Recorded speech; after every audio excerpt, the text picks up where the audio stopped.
Terima kasih Anda masih bersama kami di Political Show dan kita akan lanjutkan perbincangan kita.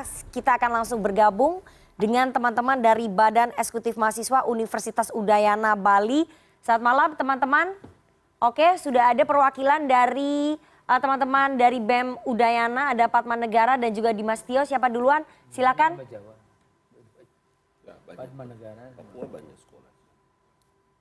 Silakan siapa?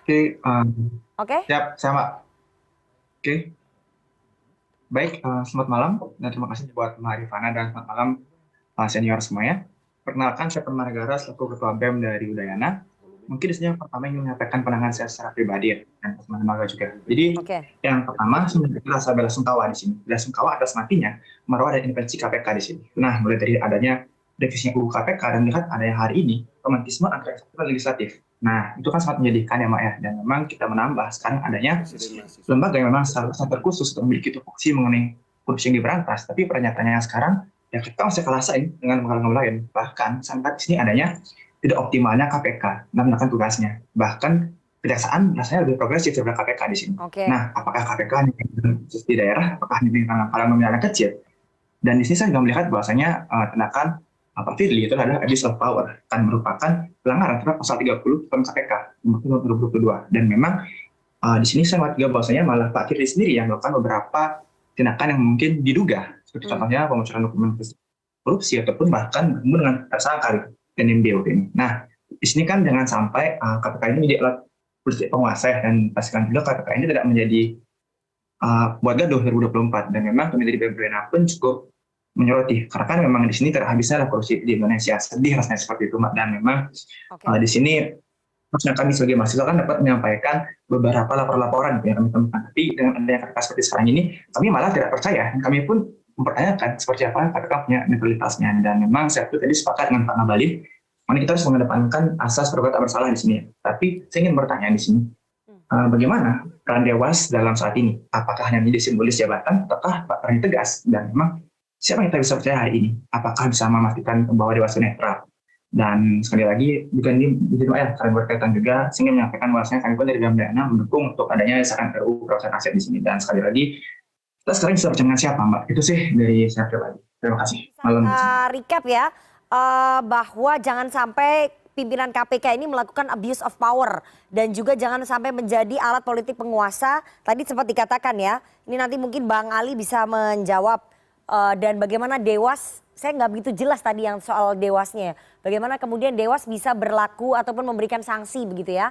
Satu lagi Dimas Tio, mungkin suaranya agak lebih keras, tidak begitu terdengar. Ya, Oke, terima kasih. Oke, terima kasih Mbak Nana.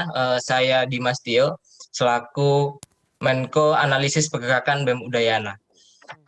Baik, pertama saya pikir saya ingat betul ya tahun 2019 kami mahasiswa berbondong-bondong tumpah ruah di jalan untuk membawa dua isu. Pertama yaitu kita menanyakan terkait pimpinan KPK yang bermasalah, kedua kita menolak revisi Undang-Undang KPK begitu. Artinya apa? Saya sepakat bahwa kemudian hari ini adalah akumulasi dari permasalahan KPK dari sebelum-sebelumnya begitu. Sehingga saya berpendapat bahwa tidak fair saja ketika tadi Pak Ngabalin mempertanyakan begitu.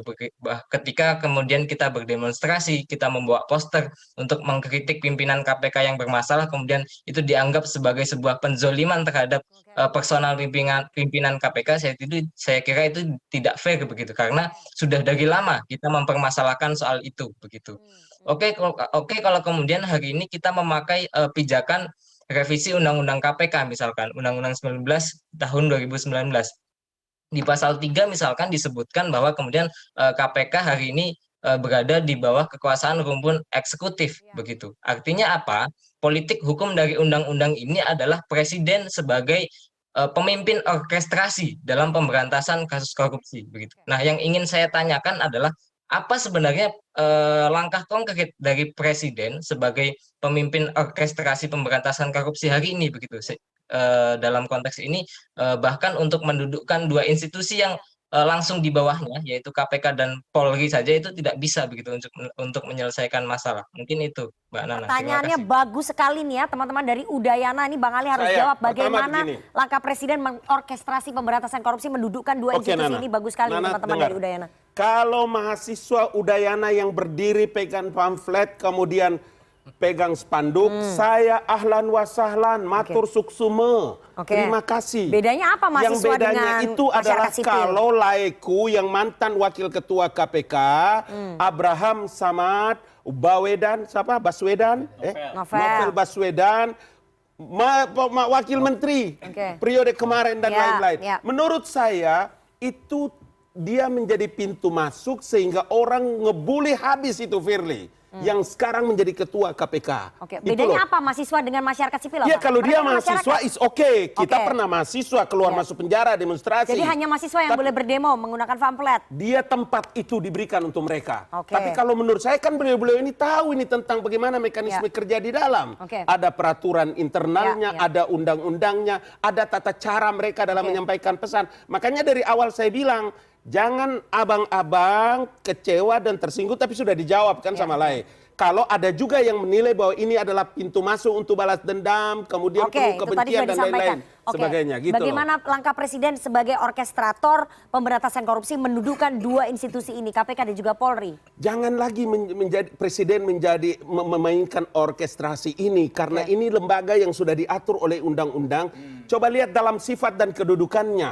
Ini lembaga independen Pak, diberikan kewenangan untuk pikiran yang dengar dulu Nana. Dewas di bawahnya Presiden. Awal dari sebuah perbincangan dalam Undang-Undang 19 sampai dengan keputusan, lembaga ini harus dikuatkan karena lembaga ini berhadapan dengan korupsi yang kita semua punya pikiran adalah ini adalah tindakan extraordinary crime. Jadi biarlah lembaga ini dia bekerja dengan independensinya. Dulu pada saat polisi Cicak dan versus lain-lain. Buaya, Presiden SBY turun tangan loh. Ya itu Presiden SBY. Ini jadi- saya punya Presiden Jokowi. Jangan bawa-bawa SBY di sini. SBY enggak. Saya mau ke Pak Saud dulu. Ya silakan Pak Denny dulu deh. Silakan Pak Denny dulu. Begini. Biar kerasa pingpongnya. Pertama, Bang Abalin, jelas-jelas kok. Betul. Undang-Undang 19-nya. Itulah saya bilang begini. Saya sudah sebentar, Bang. Bang. Dua kali Berikan dia waktu ngomong. dulu. Jangan ulangi lagi ini kalimat karena semua kita sadar dan percaya bahwa KPK itu adalah lembaga independen. Tapi rumput eksekutif. Tunggu. Adakah satu lembaga di Republik ini yang tidak boleh ada dalam tangan negara? Sebutlah seperti Undang-Undang Bank Indonesia. Ayo bicara kita. Gitu. Baik kita bicara tata negara, Bang. Dari tadi kita hadapi Profesor Tata Negara nih ya. Sebentar Bang Ali, ini waktu kita nggak banyak nih. Saya harus kasih kesempatan yang lain. Undang-undangnya dan MK dengan jelas meletakkan KPK sekarang di bawah rumput eksekutif. Teman-teman mahasiswa benar. Iya, betul. Meletakkan Saya itu tidak pada membantah presiden. itu. Ali, Saya tidak membantah itu. Meletakkan itu pada presiden. Jadi jangan kemudian undang-undangnya sudah diletakkan oleh presiden loh. Dan koalisi besar di DPR loh. Itu pemimpin koalisi itu secara tata negara adalah presiden. Betul. Maka pada saat Abang mengatakan jangan bawa-bawa presiden, keliru. Ini rumput eksekutif. Dalam hal penyelesaian perkara-perkara yang sedang Justru berjalan itu. dan teknis. Nah, Kenapa boleh saya kemudian bicara? harus membawa Sebentar, Bang Ali, presiden sebentar, dalam Bang Ali, penyelesaian sebentar, Bang Ali. Siapa yang bicara? Gitu loh. Nah, silakan. saya ya, Bang, dengan jelas sekarang itu dia di bawah rumput eksekutif. Bedanya sebelum Pasal 3 Undang-Undang 19. Nana menyerahkan saya bicara loh, Bang. Oke. Dengan jelas kalau kita tarik dari garis demarkasi secara tata negara. Sebelum Undang-Undang 19 dan sesudah Undang-Undang 19, sebelumnya itu KPK adalah lembaga independen yang bisa dikatakan lepas dari interest politik. Sekarang karena dia di bawah rumput eksekutif, maka dia rentan dengan titipan-titipan politik. Presiden Jokowi bisa mengatakan tidak. Kalau dari kita awal bisa Profesor Denny bilang rentan, kita tidak membantah itu. Tapi ketika Profesor Denny menyebutkan bahwa KPK dengan kerja-kerja untuk juga menyangkut bagian daripada kerja-kerja politik, saya pikir itu tidak bagus di ruang publik dalam memberikan pendidikan terhadap status KPK. Pak Ngabalin mengatakan tidak, beliau bagian dari istana. Kita bisa nilai, silakan publik menilai. Apakah Presiden Jokowi masuk kepada Pilpres 2024 atau tidak? Menurut saya. Apa urusannya dengan Jokowi di 2024 dengan KPK? Biar publik yang menilai. KPK ini sekarang. Ini karena waktu kita nggak banyak. Gini Nana, sebentar. Supaya Saya bilang, jangan sampai dispute. KPK sekarang itu bedanya dengan dulu. KPK sekarang menjadi senjata, instrumen dalam politik dan termasuk dalam 2024. Inilah yang saya mau bilang. Saya mau bilang tidak bagus kalau dia sebagai seorang profesor tata negara. Saya baca politik hukum, Bang. Ini politik hukum tata negara. Tapi saya tidak mau cara itu dipakai untuk hukum sekarang bagian dari instrumen pemenangan pemilu. Kita waktunya sudah habis, saya KPK. kasih kesempatan ya ke yang lain. Pak Muradi, kira-kira dalam kondisi yang sedang tidak baik-baik saja ini, pertanyaan tadi teman-teman mahasiswa, apakah perlu Presiden Jokowi turun tangan mendudukkan dua institusi ini? Karena dulu presiden sebelumnya pernah. Jangan semua ke presiden lah. Ketemu dulu antara Pak Firly dengan Pak Sigit. Bawa presiden dulu. Jadi jangan sampai nanti semua muaranya ke beliau. Karena apa? Karena sebenarnya itu bisa dikomunikasikan sampai sejauh ini. Sejauh ini saya beberapa kali hampir 6 tahun ya saya di Presiden Kapolri itu kan kemudian saran-saran untuk kemudian melakukan tindakan yang sifatnya informal approach itu kemudian jauh lebih efektif ketimbang formal approach. Formal itu tidak hanya sekedar surat tapi juga kemudian misalnya melakukan diskusi. Jadi informal approach belum pernah dilakukan ya? Saya sih merasa kalau dari gestur mereka berdua belum. Oke, jadi mereka harus perlu bertemu, ngopi, untuk duduk bareng. Itu hanya bisa berdua, selesai. Segitu aja menurut Anda ya, semudah itu ya? Jadi kalau kedepannya ada pencopotan ataupun pemberhentian tinggal duduk bareng aja ya? Iya, jangan kesana dulu, ngobrol dulu. Oke. Kalau udah ada masalah, sekarang kan karena udah ada masalah besar, masalah muncul, ya tetap diobrolin. Tapi kalau jauh sebelum itu ya diobrolin dulu. Saya kira clear kok di situ. Oke, ini bagaimana kemudian kalau hubungannya terus-menerus seperti ini Pak Beni? Apakah kemudian berpotensi seperti cicak versus buaya?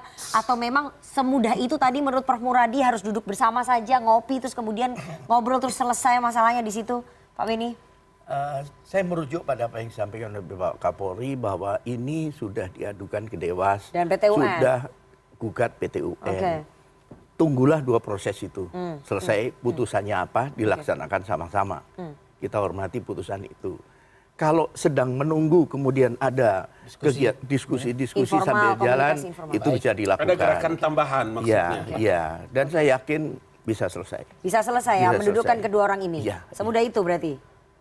Karena kan proses ini berjalan. Bukan. Proses kan berjalan. Oke, ini sudah berjalan. Karena proses kan ini, berjalan, semangatnya sama.